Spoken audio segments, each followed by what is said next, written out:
অশ্ব বা পাইলস শব্দটা শুনলেই কেমন যেন এক ধরনের ভয়, লজ্জা, সংকোচ সবকিছু মিলেমিশে ঘিরে ধরে একটি মানুষকে।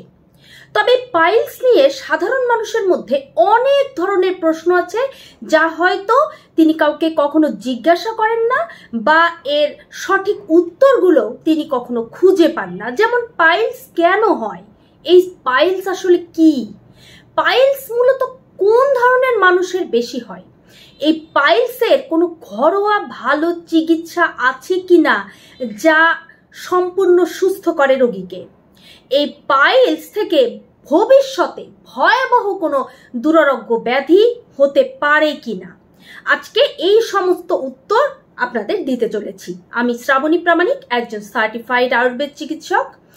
আয়ুর্বেদ চিকিৎসা বিজ্ঞান এবং মডার্ন মেডিকেল সায়েন্স এই পাইলস বা অশ্ব নিয়ে ঠিক কি বলেছে। অশ্ব বা পাইলস এর যদি আমরা চিকিৎসা বিজ্ঞানের নাম বলি তাহলে আমাদের বলতে হয় হেমোরয়েডস। এই হেমোরয়েডস কিন্তু দুই ধরনের, ইন্টারনাল, এক্সটার্নাল। অর্থাৎ ইন্টারনাল হেমোরয়েডস হলো তাই যখন একজন রোগী পাইলস হওয়া পরেও বুঝতে পারেন না যে তার পাইলস হয়েছে, তিনি সরাসরি এর কোনো বিষয় আলোকপাত করতে পারেন না, কেবল হয়তো তিনি বুঝতে পারেন যে তার পায়খানা বা মলের সঙ্গে টাটকা রক্ত যায়, বা তিনি কখন অনুভব করেন যে পায়খানা করার সময় তার ব্যথা অনুভূত হয়। কিন্তু এক্সটার্নাল হেমোরয়েডস হলো তাই যা মলদ্বারের বাইরে বের হয়ে আসে। এই সময় তিনি মলদ্বারের বাইরে কোনো গুটি বা কোনো ফোলা ভাব দেখতে পান এবং এটা বিভিন্ন পর্যায়ে স্ফীত হয় বা কখনো সংকুচিত হয়। এই স্ফীত হওয়া এবং সংকুচিত হওয়ার ভিত্তিতে এটাকে 4টে গ্রেডে ভাগ করা যায়। যেমন প্রথম গ্রেড হলো যে আমাদের এই অ্যানাস বা আমাদের কোলনের চারপাশে একদম মলদ্বারের শেষ প্রান্তে গিয়ে ভেতরে যে অসংখ্য ব্লাড ভেসেলস বা রক্তনালীগুলো আছে, যখন কারো কোষ্ঠবদ্ধতা থাকে বা চাপ দিয়ে মল ত্যাগ করতে হয় তখন এই রক্তনালীগুলো বা ব্লাডের ভেসেলসগুলো আঘাতপ্রাপ্ত হয় এবং এখান থেকে যেটা হয় যে রক্তপাত হতে থাকে। তাই এই ইন্টারনাল হেমোরয়েডস বা এক্সটার্নাল হেমোরয়েডস বা পাইলস যখনই আপনার রক্তপাত হবে, খেয়াল রাখবেন রক্ত হবে একদম টাটকা, একদম তাজা লাল টকটকে রক্ত পড়বে, কোনো ধরনের কালো বা জমাট বাঁধা রক্তপাত কখনো হবে না। যাই হোক, এবার এই ফার্স্ট যে গ্রেড সেখানে হলো যে আপনার যখন এই রক্তনালী বা ব্লাড ভেসেলসগুলোতে চাপ পড়ে তখন এখান থেকে রক্তপাত হয় এবং মলদ্বারে ব্যথা অনুভূত হয়। সেকেন্ড স্টেজ হলো যে এই ব্যথা অনুভূত হওয়া এবং রক্তপাতের পাশাপাশি এক ধরনের গোটা বের হয়ে আসা বা মলদ্বারে কোনো কিছু ফুলে ওঠা টের পাওয়া, এবং এটা পায়খানা করার সঙ্গে সঙ্গে বের হয়ে আসে, পায়খানা হয়ে গেলে আবার ভেতরে চলে যায়। এই যে ব্লাড ভেসেলসগুলো রয়েছে এগুলোই জমাটবদ্ধ আকারে বের হয়ে আসে বা ফুলে ওঠে, কারণ ভেতরে ইনফ্লামেশন তৈরি হয়। এটা হলো সেকেন্ড স্টেজ। এবার থার্ড স্টেজে আমরা কি বলবো, এই যে একটা গোটা বের হয়ে আসছে, এটা বের হয়ে আসে যখন চাপ দেওয়া যায় তখন এটা ভেতরে চলে যায়, কিন্তু ফোর্থ স্টেজে গিয়ে এটা পার্মানেন্টলি বাইরে বের হয়ে আসে, এটা প্রেসারাইজড করলেও আর ভেতরে যায় না। এটা হলো ফোর্থ স্টেজ। তাহলে আমরা পাইলসের 4টা ধাপ আমরা জেনে নিলাম, অর্থাৎ হেমোরয়েডসের 4টা ধাপ। এক্সটার্নাল, ইন্টারনাল কি সেটা তো আগেই বলেছি। এবারে এই যে পাইলস এটা কেন হয়, সাধারণত কোন ধরনের মানুষের হয় বা হওয়ার পেছনে কি কি কারণ রয়েছে, 7টা কারণ আপনাদেরকে আমি বলছি।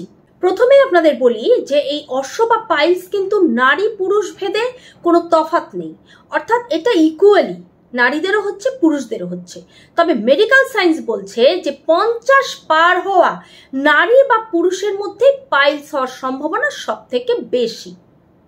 এবার কোন ধরনের মানুষের বেশি হয়, প্রথম কথাই হলো যারা দীর্ঘদিন কনস্টিপেশনে ভুগছেন, যারা দীর্ঘদিন পর্যন্ত পায়খানা প্রপার টাইমে করেন না, পায়খানা আটকে রাখেন, অর্থাৎ পায়খানার বেগ আসার পরেও পায়খানা ঠিক মতো করেন না, যারা খাবারে ফাইবার কম খান এবং জল কম খান, অর্থাৎ পানি জাতীয় সকল খাবার খাওয়ার আগ্রহ যাদের কম, এরপরে আসে যাদের ঘন ঘন ডায়রিয়া হয় বা পেটের রোগ হয়, যারা দীর্ঘদিন আমাশা বা ডায়রিয়াতে ভুগেছেন।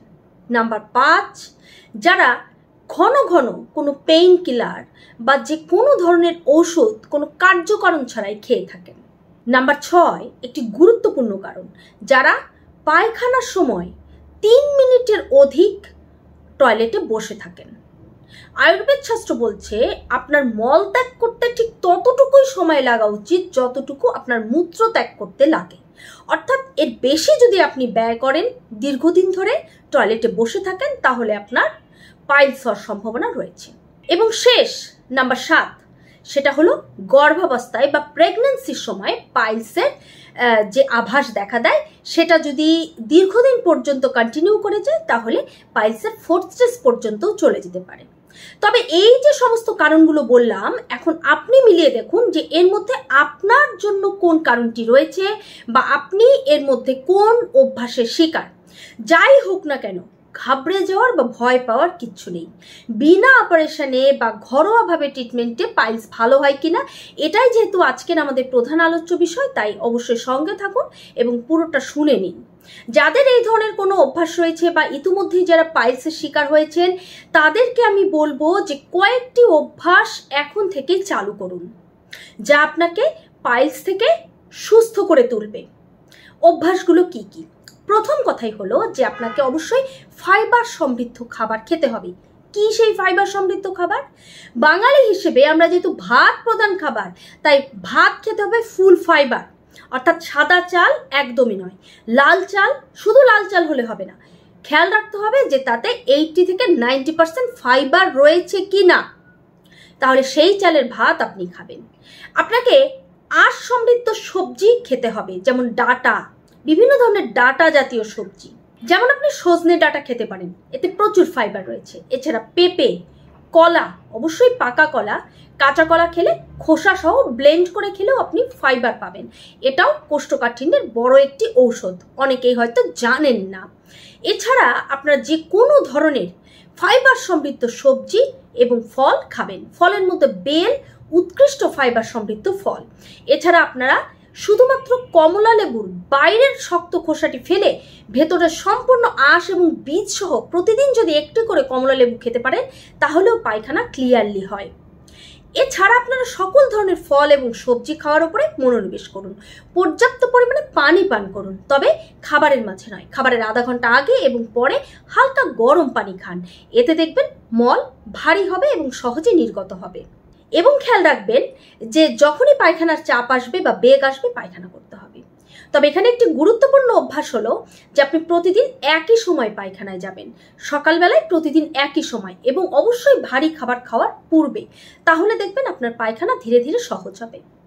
পায়খানা সহজ করার জন্য যদি আপনি ইংলিশ কমোড ইউজ করে থাকেন, তাহলে পায়ের নিচে একটি হাইট বাড়ানোর জন্য টুল দিন, যাতে আপনার হাঁটু আপনার কোমরের ওপরে থাকে। এতে করে দেখবেন মলত্যাগ সহজ হবে। মলত্যাগ করার সময় কোনো ধরনের চাপ দেবেন না মলদ্বারের দিকে, তার থেকে বরং আপনার হিপ জয়েন্টে হালকা হাতে প্রেসার দিন, আপনার তলপেটে চাপ দিন এবং আপনার হাতের এই অংশগুলোতে প্রেসার দিন।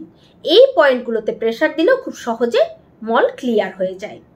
এই বিষয়গুলো করার পাশাপাশি আপনি খাদ্যাভ্যাসের দিকে নজর দিতে পারেন। যেমন আপনি প্রতিদিন ইসুপগুলের ভুসি খেতে পারেন। ইসুপগুলের ভুসি সবাই জানি, কিন্তু খাবারের নিয়ম জানি না। যেমন অনেকে আমরা আছি যে রাত্রে এটা খেয়ে সঙ্গে সঙ্গে শুয়ে পড়ি, এতে আমাদের লার্জ ইন্টেস্টাইন সম্পূর্ণ ব্লক হয়ে যায়। এবং ইসুপগুলের ভুসি সবসময় অধিক পাতলা করে খেতে হয়, তবে কখনোই মিক্সড করে বেশি সময় রেখে দিতে হয় না। বেশি পানি দিয়ে মিক্সড করবেন, পরিমাণ মতো নেবেন এবং সঙ্গে সঙ্গে খেয়ে ফেলবেন। ইসুপগুলের ভুসি রাতে খাওয়ার চেষ্টা করবেন। খাওয়ার পরে স্বাভাবিক হাঁটাচলা করবেন অন্তত 10 থেকে 15 মিনিট, তারপরে ঘুমোতে যাবেন। এবং এই যে প্রক্রিয়াটি আপনি করবেন, এটা যেন কন্টিনিউয়াস প্রসেস হয়। ইসুপগুলের ভুসি ছাড়া আর একটি যে গুরুত্বপূর্ণ হার্বস, তা হলো হরিতকি পাউডার। হরিতকি পাউডার 1/2 চামচ, 1 গ্লাস হালকা গরম পানি এবং 1/2 চামচ গুড় একত্রে মিশিয়ে খান রাত্রে। পায়খানা একদম ক্লিয়ার হয়ে যাবে সকালে। যাদের ডায়াবেটিস, গুড় অ্যাভয়েড করে শুধু হরিতকি খেতে পারেন, সামান্য পিঙ্ক সল্ট অ্যাড করতে পারেন। এটি ভীষণ ভালো কার্যকরী, যারা খাবেন প্রত্যেকেই ফল পাবেন। এই খাবারগুলো খাওয়ার পাশাপাশি প্রত্যেকদিন পর্যাপ্ত পরিমাণে হাঁটা চলা, ব্যায়াম এগুলো করতে হবে। যারা দীর্ঘক্ষণ বসে থাকেন তারা বসে থাকবেন না, যারা দীর্ঘক্ষণ একটানা দাঁড়িয়ে কাজ করেন তারা এটাও করবেন না, অর্থাৎ ভারসাম্য থাকতে হবে। যাদের ওজন অত্যন্ত বেশি, যারা ওবেসিটিতে ভুগছেন, তাদের ওজন অতি দ্রুত নিয়ন্ত্রণে আনতে হবে। এই সমস্ত অভ্যাসগুলো করার মাধ্যমে আপনি কিন্তু আপনার এই পাইলসের সমস্যার সমাধান করতে পারেন। তবে হ্যাঁ, এই অভ্যাসগুলো টানা 21 দিন কন্টিনিউ করার পরে এবং যদি আপনার মলদ্বারে অস্বাভাবিক ব্যথা থাকে তাহলে আপনি আইস ব্যাগ দিতে পারেন। সেক্ষেত্রে আপনি ছোট ছোট আইসের কিউব সুতি কাপড়ে নিয়ে সেটা দিতে পারেন, অথবা টি ব্যাগ ঠান্ডা করে সেটা আপনার মলদ্বারে স্থাপন করতে পারেন। এছাড়া আয়ুর্বেদ চিকিৎসা অনুযায়ী আপনি কিছু ভেষজ অ্যাপ্লাই করতে পারেন, যেমন কদম ফুলের পাতা পেটে অ্যাপ্লাই করতে পারেন, গাঁদা ফুলের পাতা পেটেও অ্যাপ্লাই করতে পারেন আপনার মলদ্বারে। এটাও সাময়িকভাবে ব্যথা কমিয়ে দিতে পারে। এই সকল কাজগুলো করার পরেও যদি আপনার পাইলসের সমস্যার সমাধান না হয় এবং যদি আপনার মলদ্বার দিয়ে পুঁজ আসতে থাকে, ক্রমাগত যদি ব্যথা হতে থাকে এবং ক্রমাগত রক্তপাত হতে থাকে, বিশেষ করে যদি পুঁজ পড়তে থাকে, তাহলে অতি সত্বর আপনি চিকিৎসকের শরণাপন্ন হন এবং সেটা সশরীরী। এই বিষয়গুলোই ছিল পাইলস নিয়ে আজকে আমার বলার বিষয়। তবে পাইলস নিয়ে ঘাবড়ানোর কিছু নেই, এই কারণেই যে আপনি চাইলেই পাইলসের সমাধান সম্ভব। তবে হ্যাঁ, পাইলস থেকে ভবিষ্যতে দুরারোগ্য কোনো ব্যাধি হওয়ার সম্ভাবনা থাকে না। বিশেষ করে যারা ভাবেন যে পাইলস থেকে ক্যান্সার হবে, সম্ভাবনা থাকে না। কাজেই ভয় পাবেন না, সমাধান রয়েছে। সবাই ভালো থাকুন, সুস্থ থাকুন, সবার জন্য শুভকামনা। ধন্যবাদ।